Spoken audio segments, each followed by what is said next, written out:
What is going on, everyone? Welcome to the Nerd On Update, the weekly show where we talk about the news. We stock the news so you don't have to. So you don't have to.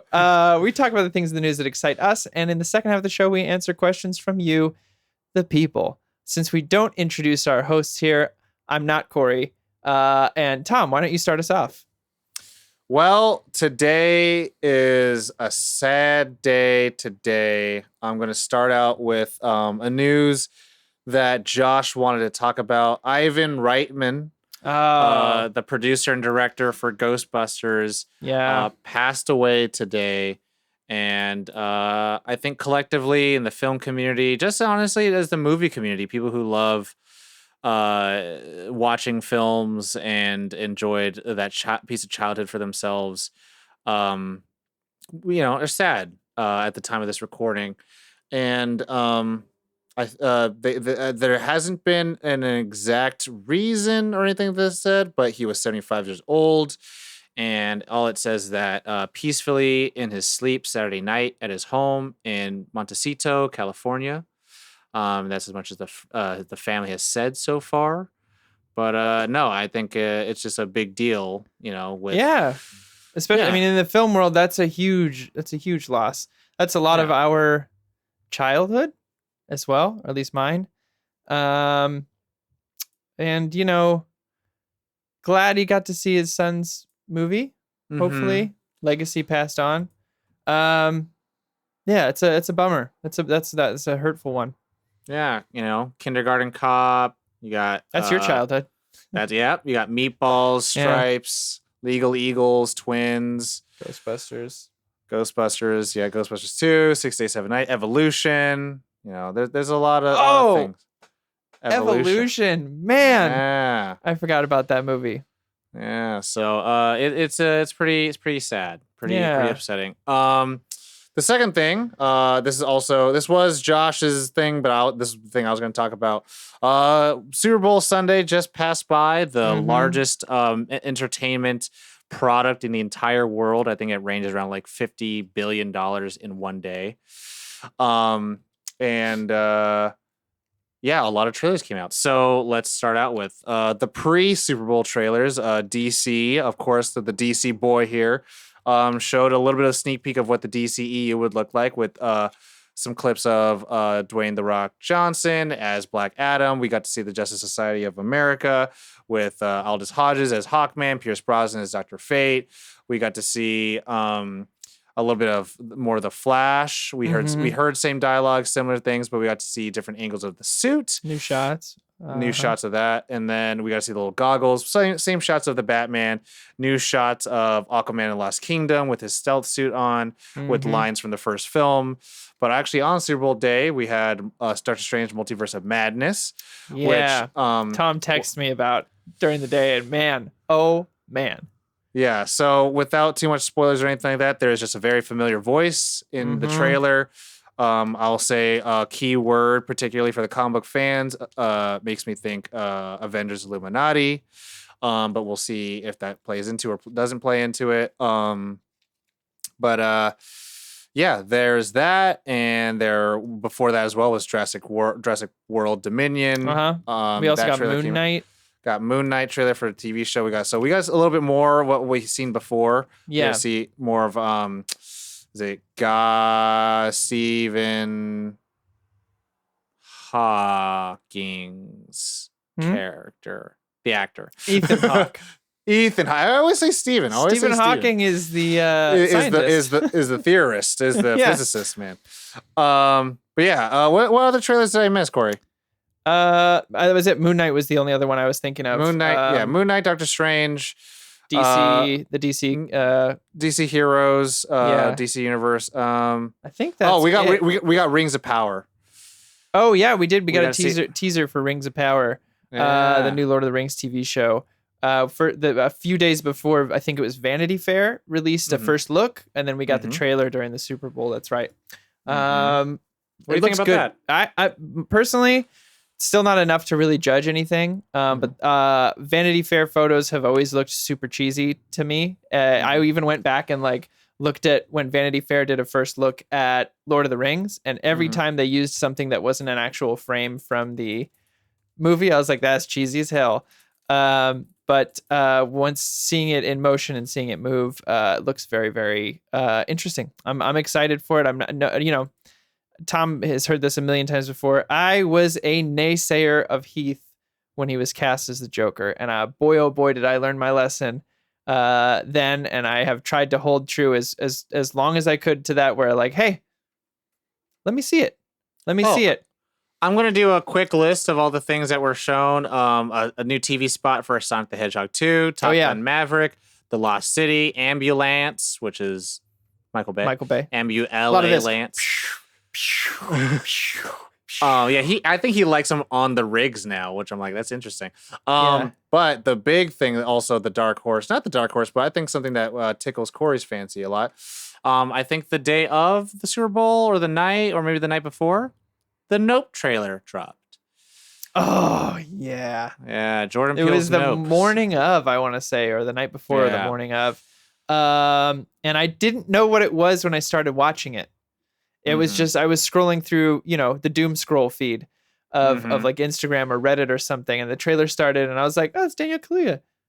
Oh, shit. And then it said, you know, when the lights go out in the trailer and then it says from Jordan Peele, I was like, oh, shit, it's here. So looking forward to that one as well. But the surprising one for me as a fan was Jurassic World Dominion. Now, this came out, I want to say, 3 or 4 days prior to the Super Bowl. So we are in spoiler free territory for this one. It's been like, it's a trailer. It's been posted everywhere. We're getting the original 3 back together, baby. The holy trinity of Jurassic Park is back on screen together. Ellie Sattler, Ian Malcolm, Alan Grant. I was not, I mean, you can go back and listen to our Jurassic World movie reviews. Not a huge fan of, especially that last one.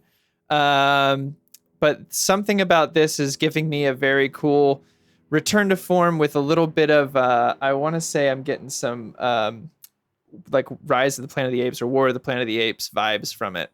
And I'm kind of excited for it, to be honest. I've said it, I think I said it when we covered Jurassic Park 2 or the first one. I said all my favorite Jurassic Park movies have Alan Grant in it, and I think he's a key factor to the movies because that character walks this line between both understanding them fundamentally and like survival, but also being wowed by things still, which I don't think we've had in a Jurassic Park movie. Like it's his whole life study come to life. So I'm looking forward to that one.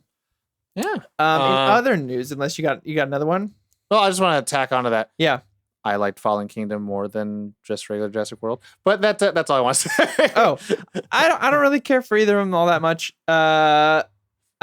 First one is a god no for me, and then the second one's just like a meh, could have been better. Meh. That ending though. Ugh. So my other bit of news, if I may, Sig, since that was a good point. Futurama. Hulu has announced that they are bringing back Futurama for a new season. And everyone's on board. It's really exciting, except they have not reached a deal with John DiMaggio, who you may know as Bender Rodriguez. So the fans are calling for a boycott of the show unless Hulu can reach a agreement with him. And it's a tricky situation because you have Billy West, who's on our show, and Katie Seagal, and they've all agreed. They've already signed on. Lamar. So there isn't really a united front, and we don't have both sides of the story. But also, like, there is a real big industry shift on where voice actors are not being paid their dues. And so it's very easy to side with the actor on this one, at least from what I know so far. So they're looking to recast Bender for at least the table read for now. Nothing's set in stone, but fans are pretty up in arms. How do you have Futurama without Bender Rodriguez? You know, I mean, it's not even fans as well. It's other voice actors in the community. Oh, for sure.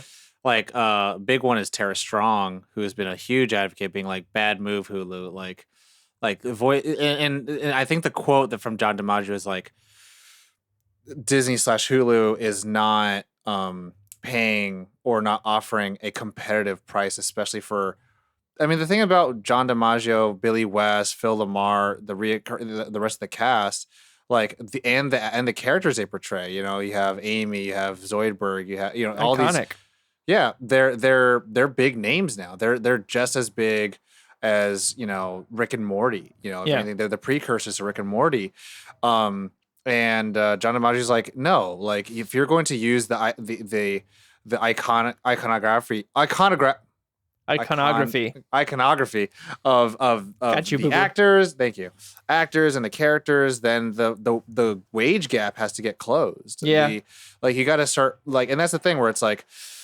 Acting is hard as it is, but like how much money, especially with them coming back, like the show has ended technically 4 times, and they I think it's 3, right? 4. It's a total of 4 times, and it's ridiculous to think about. Where it's like they like people keep coming back for it, and of course, for me, I love Futurama. I think Futurama, the beautiful thing about it compared to Simpsons is that it ended. But getting all the characters back for a movie or a limited run that's really fun and cool. And I don't know how you beat the 4th ending, because that was such a good ending. It was. But then again, I see in the chat right now, as Julie said, very ironic that the promotional stuff all has Bender. Yeah. Well, it's we're he's back, baby. Arguably one of the most popular characters on the show. I would say Bender and probably Fry are pretty popular. And Zoidberg, I think, are probably the 3 most popular characters on Futurama, if I were to guess, just from promotional and what's on memorabilia and stuff like that. So yeah, I don't see why he wouldn't be using I don't know. It's bizarre to me, and I hope that I've joined the don't recast Bender bandwagon for sure. It would not be the same without John DiMaggio.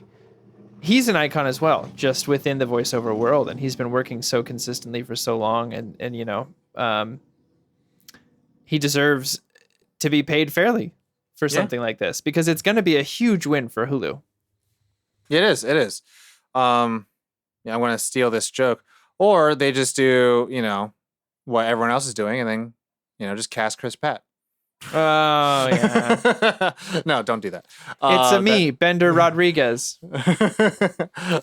That joke comes from Phil DeFranco, so I can't take credit for that. But Julie says Chris Pratt. Yeah, Chris Pratt. But no, I feel like to me, I'm team John DiMaggio in that sense, just because it's if it was for a new show, and that's the thing where it's I think most John, I am trying to speak for him. If it was a brand new show, brand new IP, he probably wouldn't be asking for much. But it's it's Bender. It's a legacy. It's a streaming show, and that's the whole the union thing, right? Where it was all this new media streamers were oh, we don't have to pay the competitive prices because we're quote unquote new media. It's fuck you. It's the same thing. Yeah, it's we're doing the same work. You're just considering new media, so you don't have to pay out as much as you need to. As much as people are worth. He's worth a lot. I really liked his Joker. Yeah, I thought. I mean, John DiMaggio has such a voice where it's if it's his version of it, you can hear it, you can like it, you can take it, but it's going to be his version of it, which is what you do with him now. He is that name, he is that voice. It's when you get Tara Strong, you're gonna get these 3 voices that but you're okay. You can get the little boy, you're gonna get the emo girl, or the Bubbles, and you're okay. So I mean, when you have a name like that, it is, I think, grounds for that kind of stuff, and hopefully it just makes everyone else. It lifts everyone else up too, and everyone else who acts can get a bigger share. But cool. With that, I think that brings us to our next segment of the show, where we answer questions from you, the people. If you want to get your questions asked, there's an easy way to do it. nerdon.tv/questions will lead you everywhere you need to go to submit your questions to us to be answered on the show. That's nerdon.tv/questions. But if you want to get your questions answered first, you can join that Nerd On Nation, and we give you what's called a Nerd On Nudge, where your questions get bumped to the front of the line. Such questions as, Tom? Question from Spencer13. Shout out to Spencer. Shout out, baby. If you could design a starter in the next Pokemon game for one of your co-hosts, what would it be? Ooh. We're both fire boys, right? I mean, I think I am. I'm a fire boy. Dustin's a grass boy. Yeah. Oh yeah. At fire, I think I've started with fire every single time, except for. How many ROM hacks have you played? Only 2. Yeah. Because see, I'm thinking outside the box, baby. I see. I'm thinking outside. But I've every generation of mainstream Pokemon, I always start with fire. Mm-hmm. I can't help it. It's just to me, it's so strong. I think there's only one I may have started with water on, but that might have been. I think I skipped Tepig.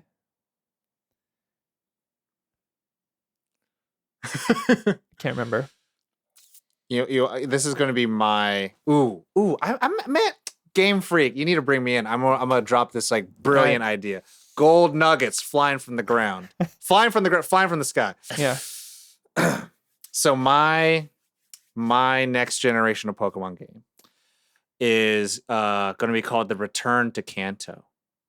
Okay. And so we go back to you're going above and beyond this question. I'm going above and beyond. Okay. I'm going beyond. It's and you're not Red. You're maybe someone else, right? You're some kid, and it's bad. Like we're talking about like Team Galactic, Team Rocket. They won. Mm-hmm. And so you're not doing is you're not beating gyms to like get badges. You're beating Team Rocket bases.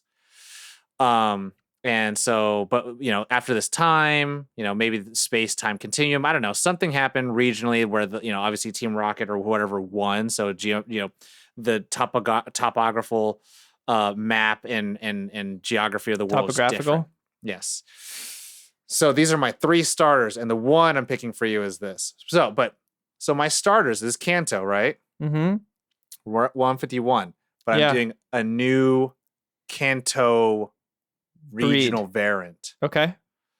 And the 3 are still going to be fire, water, grass. But we've had dual types since. Mm-hmm. And with Arceus, we've changed some of the original starters, right? So my thought is this. We're going to do a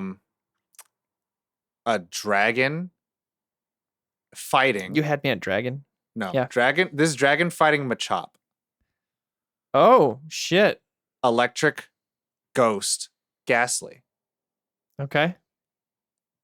And then the fire psychic Abra. There it is. Fire and psychic, baby. Tom knows me, man. And so he knows me. The reason why I picked these 3 is because those are the 3 Pokemon in the Kanto region that you have to evolve by trading. Oh. But now you just start them out with these guys, and since these are regional variants, you just have them and they could evolve at the designated level they should evolve. I dig that. Oh, man. I'm not going to have a better answer than that. You know what I mean? Fire and Psychic Abra is amazing to me. And I want it now. I don't know. I mean, for you, I know you've always... I was trying to think of a way to include like a variant on like a Greninja type, but it's fire and electric instead. I don't know why fire and electric came to mind for you, but I want to do like a because you want them super weak to ground. That's what it is. Yeah. You but want someone to throw a flick of sand. Baller that would be. It would. So that's what I would do. I'd do some variant on Greninja. That's I don't know why I want fire and electric. I don't know if I've seen it. Is there a fire and electric type?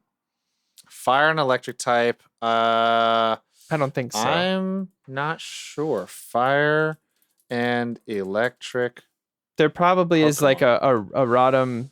Oh, it is variant. A Rotom. Yeah, it's a Rotom. That's funny. Anyway, wow. I'll go with that for now. I can't top your answer, so I'm not even gonna like give it the thought. That was really good. I thought about. I thought about it for like 10 seconds. I was like, oh, this is gonna be good. Next question. Cool. Yeah, that was great. Next question. Well, okay. Game this Freak, one's gonna call be. Him up. Next one's gonna be from Lenny the Shark, a new one from someone who just joined our Discord. Welcome. Shout out. Yeah, listening to the episode from yesterday, thought of a question. If you could live in any video game world, which would you choose? what would be the biggest inconvenience of living in that world? Ooh, that's a good one. We haven't gotten quite that variant. Yeah. What would be the biggest? What video game world would you want to live in, and what is the biggest like issue with it? The biggest thing to overcome, the most annoying thing. I mean, we're on the topic. It would have to be Pokemon. Mm-hmm. And the biggest inconvenience is battling and caring for Pokemon, but like that's part of it, you know. A lot of walking. You know, you don't see Ash driving a car a lot. That's what I'm trying to say. Bicycling. You could bicycle around. I like to bicycle, but it would be same. Pokemon for sure. Like to have that. I remember getting a toy Pokeball when I was like in 5th grade and just running around at recess and just being like, God, I wish it was real. And to this day, especially after having played Arceus for, you know, whatever, how many hours. Yeah, I would live in the Pokemon world. To have some variation, because Pokemon, I think, is the right answer. There's not a lot of near and immediate danger unless you're playing Arceus, and then a noble Garchomp just appears behind you. But I do like someone Mamba says in the chat, Battle City Yu-Gi-Oh, which is pretty amazing. The thing is, like, where would I want to live? Yeah, I mean, where would you want to live? Lord of the Rings Online. I kind of really like Breath of the Wild. There you go. All right. The small little towns, the cooking at like little. A lot of immediate places. danger, though. That's the thing. It's like the thing is, in Breath of the Wild, the world ended. Yeah. So it's like nature took over, but also in the middle of the world is a giant evil castle. But like other than that, you're just like a big ass pig. Yeah. So it's like it's beautiful in some places as long as you stay away from the bad places. Right. But like I like Breath of the Wild. I dig it. Yeah. Julie, our aficionado in Zelda, don't lie. The most inconvenient thing in Zelda world would be no indoor plumbing. I mean, you don't see any toilets in Pokemon either. Yes, no. Right? You just see a sailor get sick on a boat and he throws up in a garbage can. Oh yeah, that's true. There's no bathroom. I'm trying to think of the TV show. I feel like there's had to have been. Someone's gonna throw up in a bathroom somewhere. Yeah, anyway. In video games, no one poops. Yeah. Unless boring. You're playing No More Heroes and then you pee. Or Duke Nukem. Yeah. There was a toilet you pee in Duke Nukem. Yeah. I think in No More Heroes, actually, if you take a dump, that's how you save the game. And then peeing, I think, heals you. That's what I think. Need a toilet Pokemon ASAP. That'll be the one. Yeah, no toilets in any Pokemon games. Are you really looking that up? First time seeing a bathroom in Pokemon, and it's in Sword and Shield, I think. Water poison type toilet Pokemon. It'd probably be a water and grass. Come on, let's be nice. Plumbing must exist in Pokemon because they have sewers like Muck and Grimer. Yeah, that's true. But that's for trash. Okay, last question that's pre-selected. Yeah. This one comes from T-Dog, and I actually really like this question. I think this is quite fitting for Valentine's Day. All right. T-Dog asks, what's the most awkward thing to happen on a first date you've been on? I haven't been on a lot of first dates. I'm a serial monogamist. Must be nice. It is. It's not like I'm not trying to be one, Corey.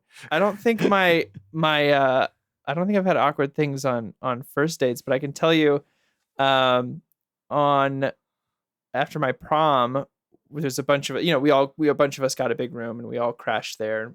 Woke up in the morning. My girlfriend at the time was sleeping next to me, and I was like, "Wow, she's so pretty. I'm gonna brush the hair out of her face and wake her up, and we'll go get coffee." And I reach over, and what I hadn't realized is that I had been sleeping on my arm. And so my arm went limp and I slapped her face.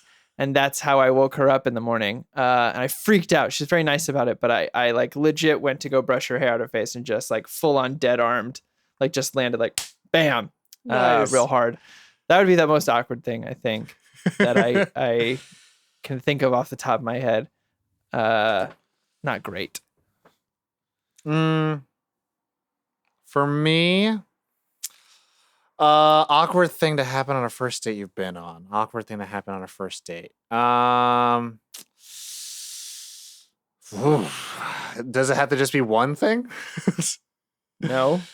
Okay. This is your story, my man. I've been on a lot of first dates now. There's just different levels of awkward. Sure.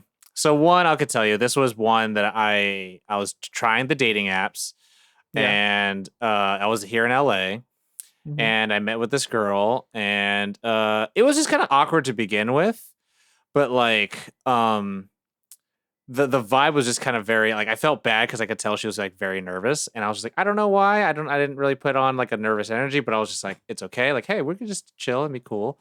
Right. And she you know, when you get kind of like nervous, you know, I think your extremities kind of go a little numb. Sure, yeah. Get a little clumsy. Yeah, and it was like a constant like I was Tobey Maguire Spider-Man, and she would like knock something over and I would catch it. And it was just like that the entire time while we're having ramen dinner. And like at the end of it all, it kind of got to the point where like she was just like I think she asked like, is this really awkward? And then I was just like, no. I don't know. Now that you've brought it up, it's awkward. That's the thing where it's like where they're like, you know, they're asking like legitimately, and I'd be like, this isn't awkward, right? You know, when you do that when you're playing around, it's like, okay, we're playing with the awkwardness, it's fine. But yeah, that kind of made it a little awkward, and it's tough, and I get when people get in their nerves. And the crazy thing is that like I have found out that like she is friends of some other friends of mine. I'm like, oh no. So that would be very interesting. One you day. Did though. No. Yeah, it just happened. Another time was another girl on a dating app. And she and I had to drive like an hour to get to this place where we were meeting to go have a drink. And as I was like, hey, I have to leave early, so you know, take your time, blah blah, no rush, but you know, blah blah. And then she like, as I was getting there for that next hour, she was blowing up my phone asking me what I was wearing, and she was freaking out. She's like, should I wear a dress? Should I wear this? I was like, hey, this is our first time meeting up. I kind of don't care. Chill, yeah. And it's like, it's more of like if I actually like hanging out with you. And so she's like, okay, fine. And then like at like 40 minutes into it, she was like, okay, fine. I'm wearing sweats and a sweater. I was like, sure. I wore a button up and nice pants because, you know, I thought you might care, but I don't care. But if that's your default, I'm going to try to be comfortable. That's your vibe. Yeah. That's fine. I get there though. And she's like, I was like 2 cups in front of her, and I was like, okay, she's been here for a while. I'm so sorry that I'm late, but I wasn't late. I was on time. She was just really early. She was just early, and we got talking a little bit, and she was she in the sweats and the sweater? Yeah, she was in the sweats and the sweater. She did not look like how she looked like in the thing because she had cut her hair, which I'm like, it's fine, whatever. Which isn't a deal breaker for me, but she like we were talking and there's not much to talk about because she was just kind of like, oh, I'm not doing much with my life and all this stuff, and you know, everyone's in different places, but it was tough because I was like, what do you want to do? And she's like, oh, I don't really care. And I was like, okay, you're making this hard for me to have a non-starter. You're making all of this a non-starter.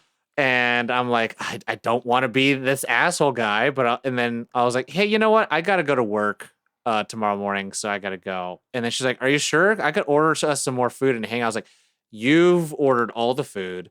I didn't want any. I ate before I got here because I just wanted to talk and meet you. I didn't want to like, this is a bar. And like, I like bar food, but I'm good. And then she's like, okay, well, I'm just going to get drunk here and black out. I was like, do I need to be worried about you now? Like, what is this? What's happening? Yeah, I've had some awkward times. Another awkward moment. This was more in college. It was a first date, and it was the girl that I had known, but this is the first time me and her actually started like going out and dating. In another story, another time, I'll say like she was the girl that always came back every summer, and this summer she was like, "Hey, like let's meet up and hang out." We would flirt and text, but we never actually date. And this is the first time we dated. And this, you know, first time, you know, we dated. We went to a movie, and then we got back to my place, and then we got a little, you know, hot and heavy and all that stuff. But at the end of it all, like. either you're tired, you're sleepy, whatever the hell, maybe your body's sensitive, right? Yeah, I had sure. to take her back. I had to take her back home, so I'm driving her back. And when I drive her back, I walk her to her door, and then like when she goes to like kiss me goodbye, she like nut taps me really hard, and she's like, "That's really good." And I was like, "Oh my God." I was like, why would you do this? Why would you do this? I didn't stop seeing her for sure. No. But like that's the thing you do to your buddies. I mean, the last time I hung out, well, not the time before, the last time I hung out with Dustin and Mikey, my buddies from up north, there was a moment when we were about to leave, and Dustin got me, and I bent over, and I got both him and Mikey at the same time. And so it's just three of us just keeled over in the middle of this barcade, just laughing our asses off because we all just nut tapped each other. It was like a standoff for like, he got me, I got him, and then I forget, I got Mikey got him. It was like a ripple effect. Anyway, it's not something you do in that moment. Well, it was just weird because it wasn't like a tap tap. It was like a, there you go. I was like, why? I was like, why? Yeah, that's the we do the back of the yeah. And I was just like, my God. And then for me, I was just like, maybe the guys she's been with like that, but I don't like that. That hurts. It hurts. It's not a good feeling. It's a feeling you feel in your throat. Really, it is. I feel like there's one nerve that just connects to your throat from there. Where you're like, oh. And, I'm not trying to sound like a chump or anything like that, but after a session of hot, sweaty, mediocre sex, your body gets a little sensitive sometimes. Yeah, sure. So yeah, that's that. We'll move on and go to some questions from tonight. Some Heldon questions. I hope everyone enjoyed that story. My dating Happy Valentine's Day. Yeah, happy Valentine's Day. My dating life is a joke. Question. Ethan Who asked, it's $1 million, but for a year, every building you enter, you have to enter it through the air vents, Mission Impossible style. Do you take it? $1 million every day for a year? No. Oh, well, every building I enter? Yeah, sure. Is it $1 million? So in order to get home at night, you have to climb through your air vents, your air ducts. In order to go to the bank, in order to go to the doctor's office. Well, you have to go to a lot of buildings. Yeah. I'm going to get $1 million. I'm just going to be like, Mom, wire me some money. I'm making $1 million. I ain't leaving my house, baby. Oh, I see. You broke the question. No, because I go to the studio. I go to Josh's. I go to, now I'm gonna have to go to a lot of doctor appointments, hospitals. I don't even think I have air vents in my house, so I'd have to climb through like the hot water heater vents in my house. I couldn't do it. I wouldn't be able to do it. I got to drop my cats off at the vets all the time. That means I have to go crawl through their air vents. It just sounds like a hassle. It's $1 million, but like a whole year. Nah, especially with the baby on the way, it ain't happening. Exactly. For me, if I can hold out for a year, I'll do it. For $1 million? $1 million, easy. Yeah. $1 million. All right, good question though. Good question. Okay, so let's go. I don't usually say no to those things, but no. Damn. No. Let's go. Johnny Horror. If it's too early to ask, Mamba, sorry. Mamba got me. Dana goes into labor. You go, okay, I'll meet you up there. Hey, you have to drive yourself. It's going to take you 30 minutes just to get through one vent. Yeah. Sorry, go ahead, Johnny. Very good. Johnny Horror question. Yeah. If it's too early to ask, are y'all okay with the Halo TV series not being canon? Yes. Yeah. I'm especially okay with it not being canon. I'm interested in that stuff. I think especially since it's explicit. Yeah, I think, again, just think of it like comic books, right? Where it's like, it's called Captain America Winter Soldier. It's not going to play exactly how Ed Brubaker wrote it, right? Mm-hmm. So it's going to be different. So it's not canon to that, but it's inspired from that. So think of it like the, Mandalorian or Boba Fett, where they're taking from the extended lore, but it's not exactly the extended lore. I think you can... Technically, I feel like you can only kind of truly benefit when you have this expansion of it, and then maybe later on Halo is, even though Halo's been around for 20 years, it's technically like a young franchise, right? Compared to like these other giant behemoth IPs right now. And this is just going to be the first version of a live action. Well, I guess you have Forward Unto Dawn and all the other Netflix, YouTube stuff, but like this will be the first version of it being made out in the world. And if it sticks, at least for like 1 or 2 seasons, there's going to be a demand for it. And it could be really cool when they like, hey, we're going to just go from the books or go from the games. And I think that'll be really fun too. But and they do those as movies. Yeah. So I think I'm just excited to have live action Halo anything, because the one we got, Forward Unto Dawn, was not good. Just so matter of fact. Next question. Yeah. This one's going to be from Thomas Lario. Who is winning the Nerd On Chess tournament? I'd say probably either me or Tom. I played a lot of chess. I'm not that great at chess, but I do think very ahead. But I also defeat myself like that. I'm very defeatist. I'm like, if I do that, he's going to do this, and he's going to do that. I am not good at chess. I used to be in chess club in middle school. Where I go play chess on my lunches. I don't think I ever got any good because we were all 11, 12. But I like chess, and I know a handful of moves that are good openers and stuff like that. Like I'm not here to like toot my own horn. I suck at chess in comparison to the world. I'm much better at like Magic or whatever. But I think out of the 4 of us, I would say either you or me. Yeah, I can see that. I don't remember it specifically, but I know that it starts out with the pawn that's in front of the queen. And you move it up. The one you could do in like 4 move win. Yeah, I was like, I did learn that as a kid, and I don't remember how to do it now. But I'm like, okay. I mean, and I was in a chess club too. I wasn't that great, but yeah, I remember the science professor who ran the chess club. He complimented me because he opened that way, and I opened the same way. And then he's like, "Good, finally, someone who's not playing defensive." I was like, oh, it's because I don't know what I'm doing. I was like, I know how all these things move, and I know I'm trying to get this stuff. Like, I don't even know, like, sometimes to truly when to castle, and I was like, okay. Next question? Yeah, please. Next question. Let's do this one from the chat today. Black Diablo Mamba asks, which new shows would you recommend people to watch today? Answer: Raised by Wolves. Okay, next question. But seriously, what new show? Is that your answer, Tom? Okay. Raised by Wolves. I could give a litany of questions. I could give a litany of the answers, actually. So how about you, Corey? I'm still thinking between a couple.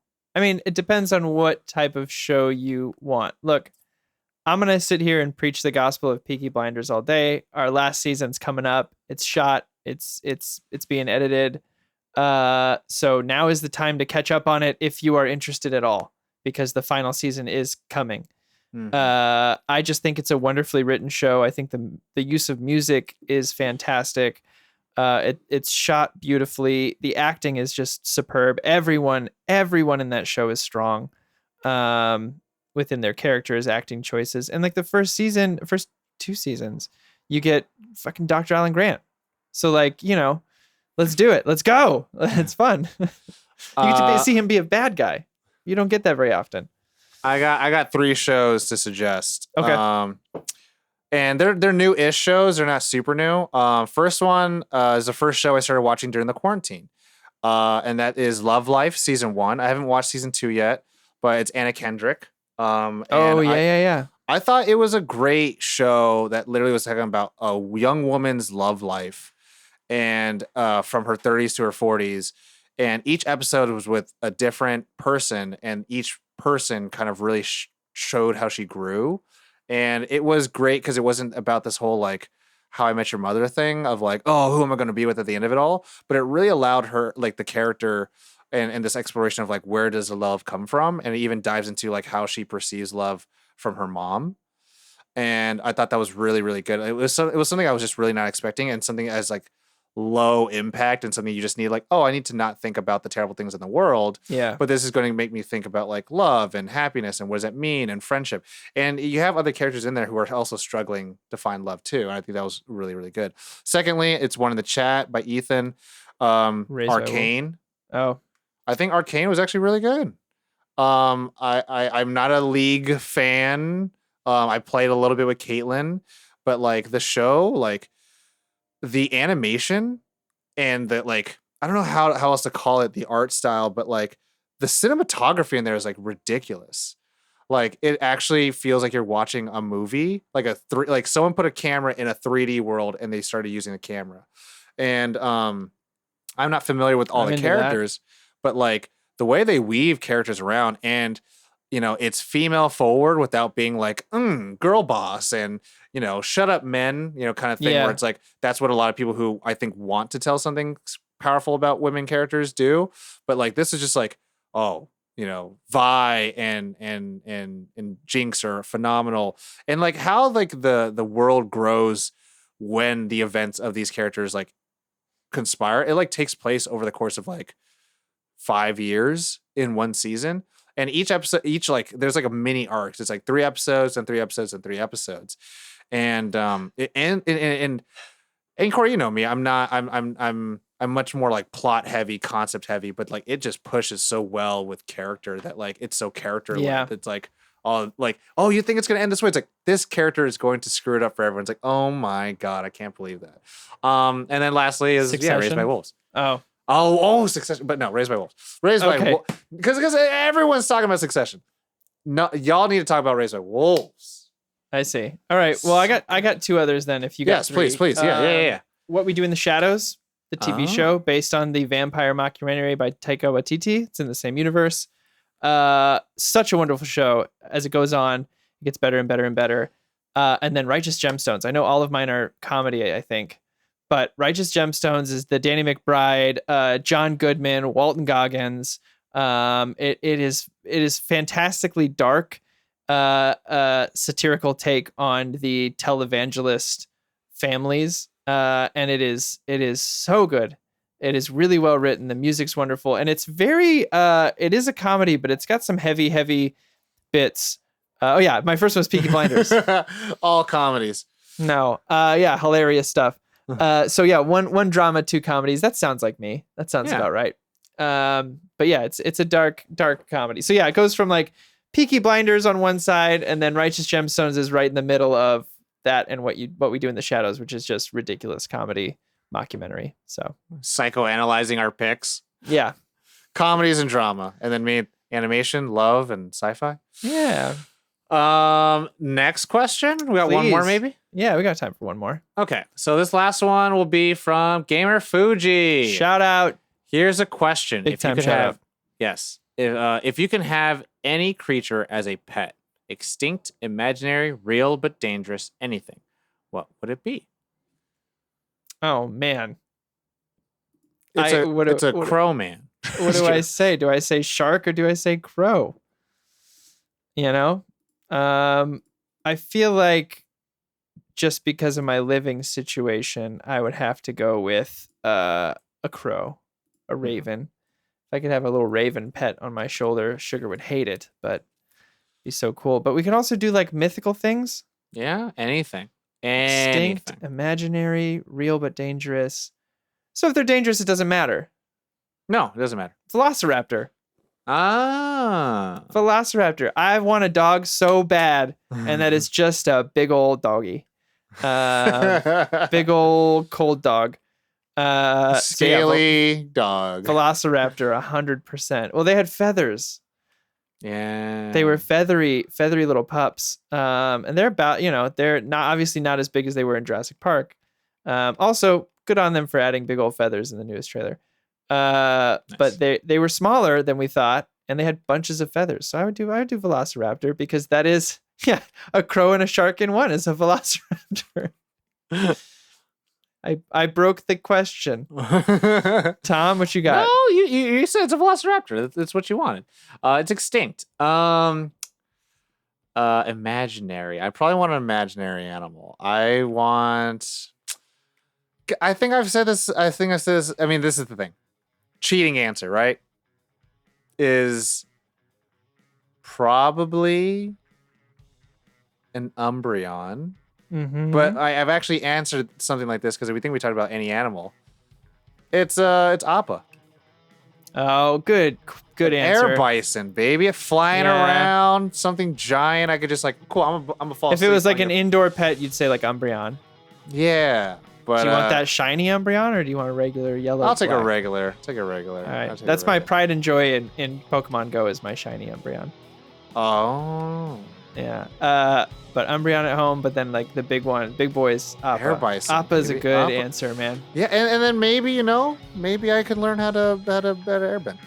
Yeah. Who knows? Anything's possible. Yeah, anything's possible. Yeah, that's a fun question. That's it for our show, y'all. Thank you all for the questions. We'll keep logging them. If they didn't get answered this time, please listen next time. We're going to get to all of them. We'll get to all of them eventually. Don't you worry about it. Again, if you'd like to hear your questions answered on our Nerd On update, go to nerdon.tv/questions. That's nerdon.tv/questions. Send it on in. We'll send it over to Tom to add to the list since he's the keeper of the questions. But that about does it. Thank you all for coming to the show. If you like it, go ahead and leave us a rating and a review on wherever you're listening to us, or check it out on YouTube, because all of these are video as well. With that said, y'all know the drill. As always, Nerd on.